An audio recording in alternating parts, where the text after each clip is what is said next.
বাংলাদেশের জন্য তো অবশ্যই খুব চ্যালেঞ্জিং একটা টাইম যাচ্ছে। এটা দীর্ঘদিনের একটা অপশাসনের পরে বাংলাদেশ একটা নতুন একটা যুগে প্রবেশ করেছে, যখন আসলে অনেক কিছু আসলে একেবারে নতুন করে শুরু করতে হচ্ছে। পুরো একটা নেশন রিবিল্ডিংয়ের একটা কাজ চলছে এখন বিভিন্ন ক্ষেত্রে। ইকোনমিকে আগে আবার রিবিল্ড করতে হচ্ছে, আমাদের পুলিশ প্রশাসনকে আবার একটা রিবিল্ডিং প্রসেসের মধ্যে দিয়ে যেতে হচ্ছে। প্লাস আবার এই যে রাজনৈতিক যে দুর্বৃত্তায়ন বা লুটপাটের যে সংস্কৃতিটা তৈরি হয়েছিল, এই সংস্কৃতিটাকে শেষ করে এই সংস্কৃতিটাকে পরিবর্তিত করে একটা দেশে একটা সুশাসনের জন্য কিছু অনেকগুলো পদক্ষেপ সরকারকে নিতে হচ্ছে। পাশাপাশি ধরেন যে সামনের দিনগুলোতে দেশ কিভাবে চলবে তার একটা রাজনৈতিক যে বন্দোবস্তর কথা বলা হচ্ছে, সেগুলোর কথাও ভাবতে হচ্ছে। তো এইরকম একটা চ্যালেঞ্জিং সময়ের মধ্যে দিয়ে বাংলাদেশ এখন নানাভাবে নানা সংকটের মধ্যে দিয়ে প্রতিটা দিন পার করছে।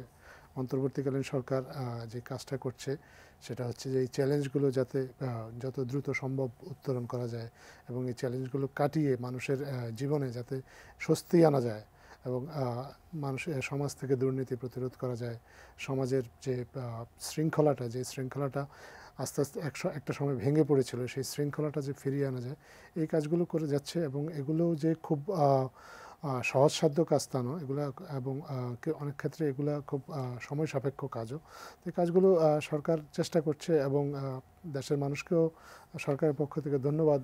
দেশের মানুষ সহযোগিতা করছে, যেখানে যেখানে মানুষের ভয়েস রেজ করা প্রয়োজন সেখানে মানুষ ভয়েস রেজ করছে। এই যে আজকে যে ঘটনাটা ঘটলো, আমাদের ছোট্ট একটা শিশু মারা গেল, এই যে এটা একটা সামাজিক একটা অবক্ষয়ের যে চিত্রটা তার এই করুণ মৃত্যুর মধ্যে দিয়ে ফুটে উঠলো। এই সামাজিক অবক্ষয়ের বিরুদ্ধেও সাধারণ মানুষ সোচ্চার হয়েছে, তারা কথা বলতে শুরু করেছে। একটা সময় আমরা দেখেছি যে অনেক নারী এরকম নীরবে অনেক নির্যাতন সহ্য করেছে, অনেকে কথাও বলে নাই। কালার এক্সপার্ট, জর্জ স্যাপ এবং মাইল্ড অন হ্যান্ডস টেকনোলজি সমৃদ্ধ অরিক্স ক্রিস্টাল ওয়াশ আপনার লন্ড্রি এক্সপার্ট। আমরা এই যে নারী নির্যাতনের যে চিত্রগুলো দেখি, এর আগে আমরা দেখতাম, এগুলো আমরা মনে করি যে এগুলো খণ্ডিত চিত্র। নারী নির্যাতনের প্রকৃত ভয়াবহতা আরও অনেক বেশি ছিল।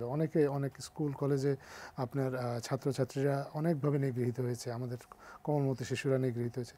এখন আপনার মানুষ কথা বলা শুরু করেছে, মানুষ কথা বলতে পারছে, মানুষকে কথা বলার সুযোগ দেওয়া হয়েছে, যে কারণে মানুষের চারিদিক থেকে এই অপকর্মগুলোর প্রতিবাদও হচ্ছে।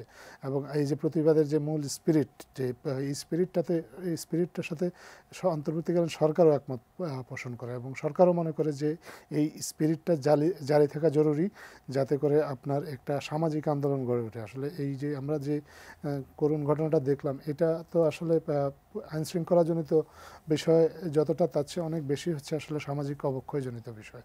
এই অবক্ষয় প্রতিরোধ পাশাপাশি যে সমাজের যে আমাদের যে এই যে চ্যালেঞ্জগুলো, এগুলো সবগুলোকে উত্তরণ করা আর জন্য সরকার মানুষকে আহ্বান জানাচ্ছে, মানুষের কাছ থেকে সহযোগিতা চাচ্ছে এবং অনেক ক্ষেত্রে সহযোগিতা পাচ্ছেও।